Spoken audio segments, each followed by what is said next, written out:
Yeah, I have a different What's the big message here about the grind of like first year, cockroaches getting booed off stage, right, to, you know, fifth year, age 25, keep in mind, right, books, yeah, traveling the world, podcasts. Yeah. What's the underlying message there? Well, it's funny because I talk a lot on my show and in my next book actually about, you know, in a lot of ways the American dream is dead for a lot of people just with finances and things like that. But there is still so much opportunity in America that there isn't anywhere else. And that if you have something that you want to do, you can do it. Absolutely. But most young people would rather go spend their money on avocado toast and things that they can't afford. You know, I think it's like 50% of people can't even afford a $500 bill if something were to happen to them. That's terrible that that's happening. And it's because a lot of people are just very bad with their money.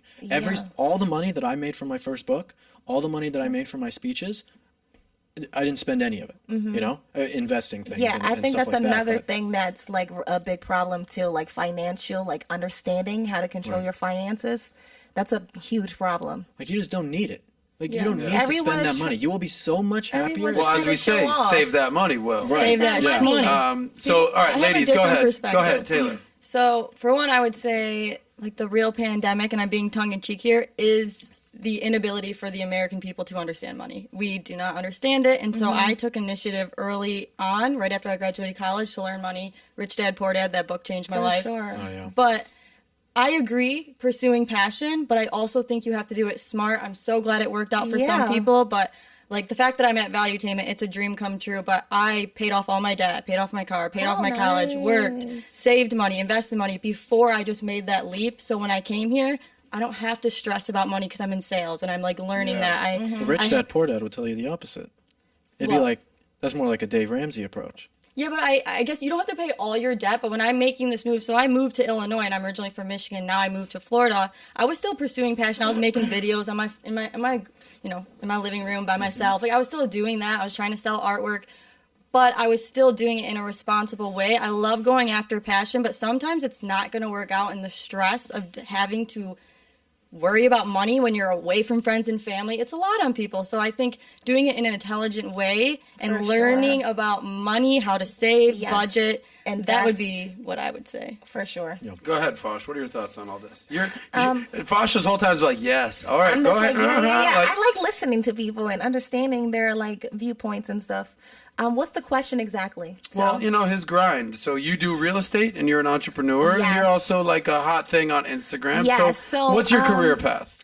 So my career path now is like I'm going more into like real estate. So my idea, so first of all, I went to college. I actually finished. Not that that's like super important or She anything. said that in like Me too. But she said you actually finished. Yeah, she's looking right at you, Will Witt. No, I'm just- Terrible. She finished, bro. Yeah. Where you at? So I have like my business degree in social media marketing. So I finished that, and I feel like I learned, but like it was definitely an eye opener being around different people and understanding different people's viewpoints in life and understanding them.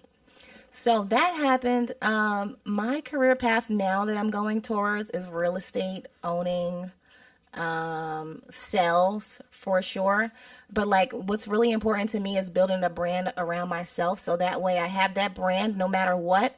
And then I can continue leveraging off of that for years and years and years to come. That's what I'm always thinking about. I'm thinking about the future. I'm like, how can I, make money off of this continuously? So me building myself as a brand, I think is helping me a lot with that. For me, in so much of what I did, I never really cared if I made that much money. I still don't really care that much about the money. I want to be able to live a comfortable life and, for sure. and have a home and be able to provide for my children and things like absolutely. that. But I just never really cared about being rich or anything like that. I'm more I do a lot of it just because of the passion. I understand that's probably not good advice for people. No, but I that's like just how it's been that for because me. you want to do what you're passionate. My only thing to some people is, especially when they're very impulsive and they just go and do it, and it's like, okay, maybe they were meant to do that, but the way they went about it didn't, and then it didn't work out. Right. And honestly, like you can say follow your passion, but like I feel like a lot of people aren't realistic. Like I really feel like that's a problem. Right. I think that's a really good point because we talk about. So thank you, Fosh. Think about we talk what you're about doing. Chasing money or following your passions, but Fosh just interjected. Well, let's all be realistic about this. Please. Yes. Okay. You follow I'm your not saying you passion, can't but follow like- your dreams, but like Pat talked about, look, Pat would love to be able to jump 46 inches like LeBron and dunk on people's heads. He's like, I just can't jump so good. Right. You know, or he wants to sing like Whitney Houston. He's like, I have a horrible voice.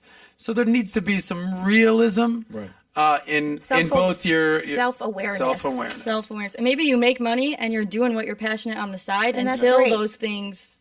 And that's exactly what happened here, is that Same here. I followed my passions for many years. Awesome. You know, nightlife, fun, party guys, stand-up comedy, entertainment, broke as shit, got out of that, went into the financial career, did that for 10 years, made a bunch of money, circled back to all that. Were you passionate about the financial career?